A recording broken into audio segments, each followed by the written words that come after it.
Hello and welcome to Critical Reasoning. My name is Christopher Stratman.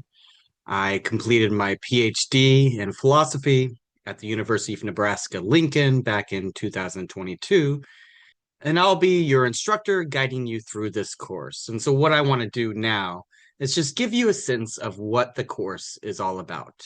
What are we going to do in this class? The first thing that I want to do is make a distinction between what we are going to call critical reasoning, the name of the course, and critical thinking. Oftentimes, I'll use these two terms sort of interchangeably, but critical thinking is a much broader term. It refers to any kind of thought that you might have, any kind of mental state or mental cognitive going on that you might undergo. Reasoning, on the other hand, is more specific. It's more fine-grained. It's a subset of thinking in general, right? Reasoning follows some specific set of rules, some inferences that we can use that guide us in the process of thinking.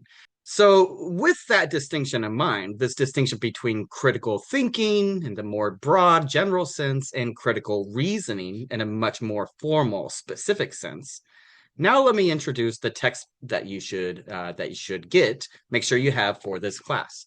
The first one is called Critical Thinking, and it's by the author is Vaughan. It's the third edition. It's the newest edition. It's pretty good. I've used it in the past. The second edition I thought was pretty good, and I also want to mention that you should be able to get access to this book, this textbook, through Canvas the very first day of class.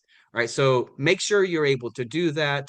Of course, you can always purchase the text through Amazon or get a hard copy if you want, but the text is now made available for you on the very first day of class through Canvas. So if you're not sure how to do that, please just email me, let me know, and I'll walk you through the process of doing that.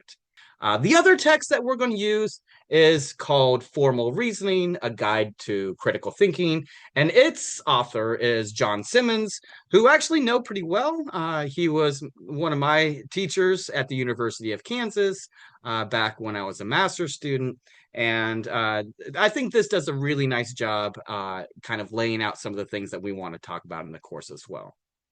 All right, so now that we've kind of gone through some of those clarificatory points, I want to state very specifically what the goal of the class is. What's the purpose for this class?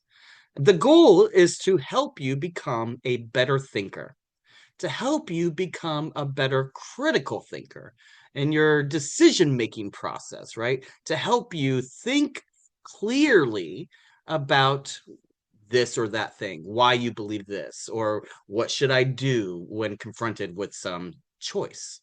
And I'm confident that if you go through the process with me, do the readings, pay attention to the video lectures that I will provide for you, and then complete the assignments, I'm confident that you will come out at the end of the course as a better thinker, a better decision maker. And I certainly think it's worth mentioning that the sorts of skills that you're going to develop in this course will be directly transferable to pretty much anything else you do, right? Whether that's in engineering or some other STEM field, or if you decide to go into mathematics or even something like art, or of course, philosophy, the skills that you're going to develop in this class will have a direct application in any field you go into, any part of your academic life, any inquiry that you might engage in. And so, of course, it's going to be beneficial for you for whatever degree you get and whatever career you decide to go into. So, in that regard, then, this class really is aiming at the goal is to provide you the foundational skills, the foundational knowledge that you need for really some of the most interesting developments in things like mathematics and philosophy, as well as so many different academic fields. So you should be excited, right? This is an intellectual kind of adventure that you're about to go on, and some of the state of the art inquiry that you could do as a college student. And while there certainly is this instrumental value to critical thinking and the skills that you're going to develop, I think that it's also important to point out that there's something valuable in critical thinking and critical reasoning in and of itself, right? There's some inherent value in it, insofar as it helps you become a better thinker. And in that regard, then, it might be one of the most valuable skills you could develop. Indeed, I think it's fair to say that if a university is not able to provide its students with some of these skills, then there's something that's gone wrong. There's something that's amiss. If a student is unable to recognize things like a good argument from a bad argument, or if the student doesn't have the ability to carefully reflect on the decisions that they make, or if they're unable to give reasons and arguments in support of the things that they believe, if they're able to communicate and describe why they believe something, if a university isn't able to provide these things for a student, then it seems like we've failed them in some really important respect. That is, it seems as if we've failed to equip them, right? As a university, we would have failed to give them what they need, the skills, those valuable skills that's needed in order to be a good participant in a democratic society. And I'll say more about that in Module 2, Week 2, when we talk more specifically about the value of critical thinking, especially as it relates to social media and living in the age of AI and a kind of post-truth world where people don't even care about the facts anymore. So then there are several different skills, things that I want you to be able to learn and develop throughout this course. There's sort of 6 specific outcomes that I'm interested in you developing.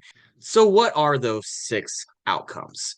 First, I think that it's important that you, as a student, develops the ability to identify arguments, to be able to extract an argument from some particular reading or some media that you come across, and in that process, to be able to specifically say this is a premise and that's a conclusion, and this is the inference that's being used to derive the conclusion, the main contention from the premises. Second, I think that it's important to be able to identify fallacious reasoning, being able to identify when our thinking has gone astray some way, right? So being able to recognize when our thinking is bad. In fact, fallacious reasoning is most commonly, if not always, unconscious, subconscious in some regard. So that means that we need to be able to think about when that's happening. We need to be able to self-reflect upon our own cognitive processes and ask ourselves, is there some bias that's at play? Some bias that's kind of influencing the way I see things? Third, we want to be able to understand and evaluate the evidence, make sense of the evidence, make sense of the different claims that are being used to support a conclusion, make sense of the facts or the data, the observation that's being used to support different premises.